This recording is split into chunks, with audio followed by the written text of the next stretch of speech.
वेदान अपि संन्यस्यति केवलम अविच्छिन्न अनुरागम लभते। नमस्कार मित्रों।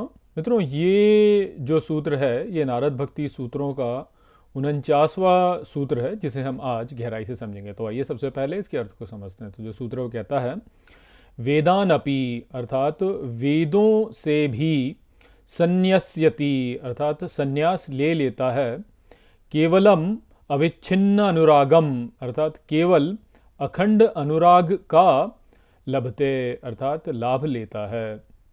तो यहाँ पर नारद मुनि कहते हैं कि वो जो कि माया से तरता है वो ऐसा होता है जो कि वेदों से संन्यास ले लेता है और केवल अखंड अनुराग का लाभ लेता है। तो यहाँ पर भक्ति के संदर्भ में नारद मुनि कह रहे हैं कि जो व्यक्ति ज्ञान के भी परे चले जाता है वह वास्तव में भक्ति का लाभ लेता है, और वह है जो कि माया को पार कर पाता है। तो यहाँ पे हमको जो समझना है वो कुछ ऐसा जो कि हमने दूसरे वीडियो में भी समझा हुआ है। जैसे हमने अष्टावक्र गीता के जो वीडियो हैं उनमें हमने इस बात को समझा है कि वहाँ पर भी ये बोला जाता है कि जो वेदों को त्याग देता है, सबका संन्यास, सब कुछ त्याग दो, वेदों को भी त्याग दो, ये बोला गया है। तो यहाँ पर वेद से जो अर्थ है वह ज्ञान से है, कि जो व्यक्ति ज्ञान को भी त्याग दे वह है जो कि अखंड शांति को या अखंड अनुराग का लाभ ले सकता है। वह ही है जो कि ईश्वर के समीप पहुंच सकता है, और वह ही है जो कि भक्ति को प्राप्त कर सकता है। तो भक्ति का जो स्थान है वह वास्तव में ज्ञान से ऊपर है, इसे ज्ञान से ऊपर वाली स्थिति माना जाता है। किंतु वो व्यक्ति जो कि ज्ञान के पश्चात हो, ऐसा नहीं है कि आपको ज्ञान तो हुआ नहीं, आपने भक्ति कर ली और बोलो कि हाँ मेरे को तो हो गया, ऐसा नहीं। तो यहाँ पर जो बात हमें बताई जा रही है कि जो वेदों से भी संन्यास ले लेता है उसको हमें ठीक से समझना है। तो हमारे साथ में वास्तव में समस्या क्या होती है कि हम जब इस संसार को देखते हैं तो हम इसको अपने ज्ञान से देखते हैं, और जब हम इसे अपने ज्ञान से देखते हैं तो हम इसमें एक परिभाषा हम यहाँ पे स्थित कर लेते हैं, क्या कि हमारे ज्ञान से जो है ये अच्छा है और वो बेकार है। तो जब भी हम कभी इस संसार का एक एक इसका मूल्यांकन करते हैं तो उस मूल्यांकन करने में जो है हम अपने ज्ञान का उपयोग करते हैं, और ये जो हमारा ज्ञान है वो वास्तव में कोई ज्ञान है नहीं, वह केवल हमारा पूर्वाग्रह है। आप इसको ऐसे समझिए कि जैसे जो ज्ञान आपके लिए है, आपके पास में, वह ज्ञान जो आपने प्राप्त किया है वह आपने पूर्व काल के द्वारा प्राप्त किया है, अर्थात आपके पूर्व काल के जो अनुभव थे उनके आधार पर आपने ज्ञान को प्राप्त किया है। जैसे यदि आप ये सोचते हैं कि कुछ भी सोच सकते हैं आप, जैसे या सोच सकते हैं कि जो नींबू है वह खट्टा होता है। तो ये जो आपने ज्ञान अपने लिए रखा कि नींबू जो है वह खट्टा होता है, वह आपके पास इसलिए है क्योंकि पहले जो है आप ये अनुभव कर चुके हैं कि जब आपने नींबू का भोग किया तो वह आपके लिए खट्टा निकला। तो इसलिए जो है आपका जो पहले का अनुभव है उसके आधार पर आप अपने ज्ञान को निर्धारित करते हैं, और फिर उसके आधार पर आप इस संसार का मूल्यांकन करते हैं, और फिर आप बोल देते हैं कि अच्छा नींबू जो है वह खट्टा होता है। तो ये तो है ज्ञान की हमारी स्थिति। किंतु ऐसा भी तो हो सकता है कि कोई नींबू आपको ऐसा मिल जाए जो कि कड़वा है, या कोई नींबू आपको ऐसा मिल जाए जो कि मीठा है, परंतु उसकी संभावना जो है उसको हम पूर्णतः फिर नष्ट कर देते हैं, क्योंकि हम कहते हैं कि हाँ नींबू जो है वो तो खट्टा ही होता है। तो जब हमने ये किया कि हमने बोला कि नींबू खट्टा ही होता है, तो हमने वास्तव में अपने ज्ञान का उपयोग कर लिया और अपने आप को सीमित कर लिया। हमने ये सीमित कर लिया कि अच्छा नींबू जो है वो खट्टा ही होगा, नींबू खट्टे से अन्य नहीं हो सकता है।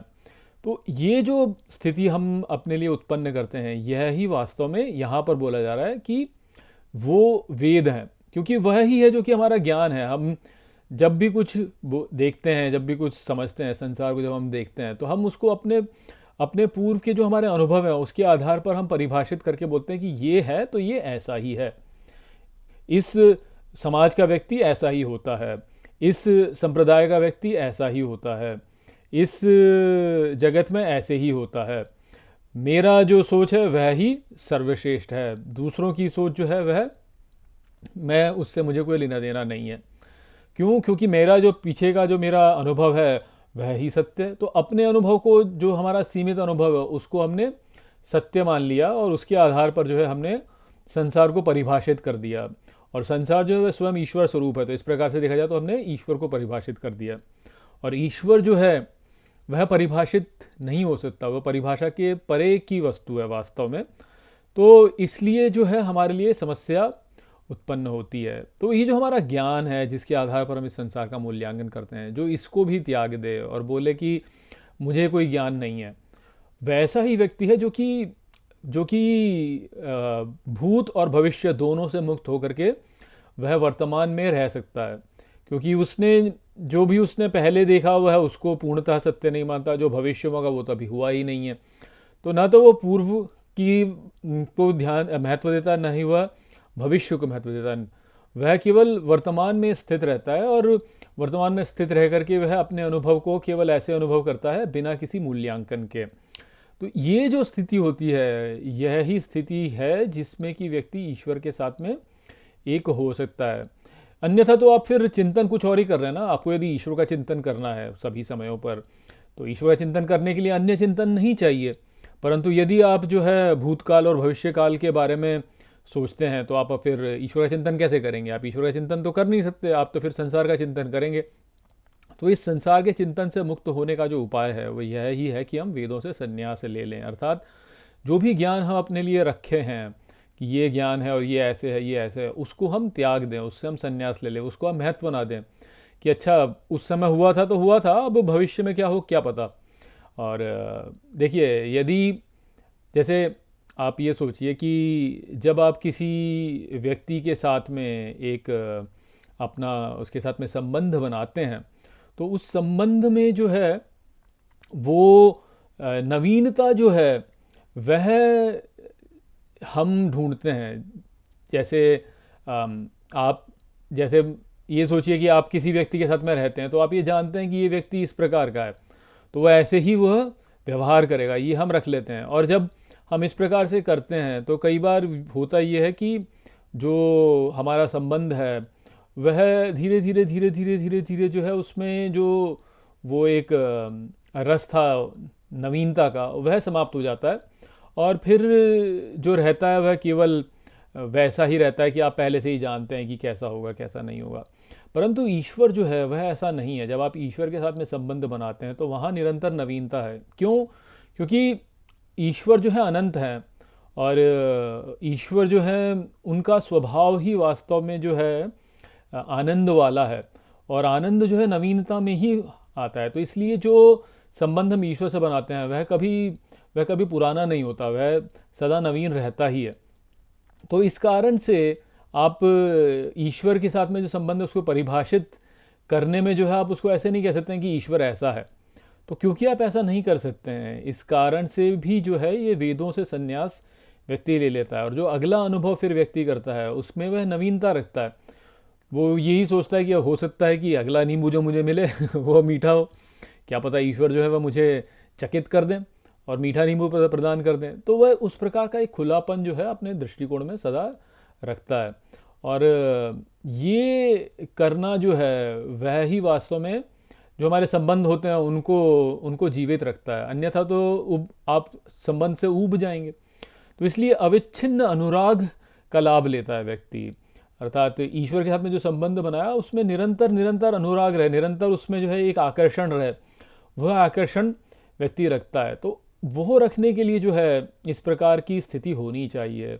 यदि आपने पहले से ही ये सोच लिया कि अच्छा ऐसा होगा तो ऐसा ही होगा, तो फिर उसमें कुछ नवीनता नहीं है। तो उस नवीनता को बनाए रखने के लिए व्यक्ति में एक बच्चों जैसी जो है स्थिति होनी चाहिए, जहाँ की वह किसी भी नए अनुभव के प्रति जो है उसमें खुलापन रहे। जब वो खुलापन रहेगा तभी वास्तव में ये अखंड अनुराग हो सकता है। तो ईश्वर के साथ में जब हम संबंध बनाएंगे तो वहाँ तो सारी संभावना है, वहाँ पे ऐसा नहीं है कि संभावनाएं समाप्त होगी, वहाँ सभी संभावनाएं प्रकट हैं। तो उनसे जब हम कोई अपना संबंध बनाते हैं तो वहाँ पर नए नए अनुभव आपके लिए प्रकट होंगे। किंतु वो करने के लिए जो है आपको वेदों से संन्यास लेना होगा, आपको अपने ज्ञान से संन्यास लेना होगा। आपको ये बोलना होगा कि मुझे कुछ नहीं पता, कुछ भी नया हो सकता है, कुछ भी जो है अलग हो सकता है।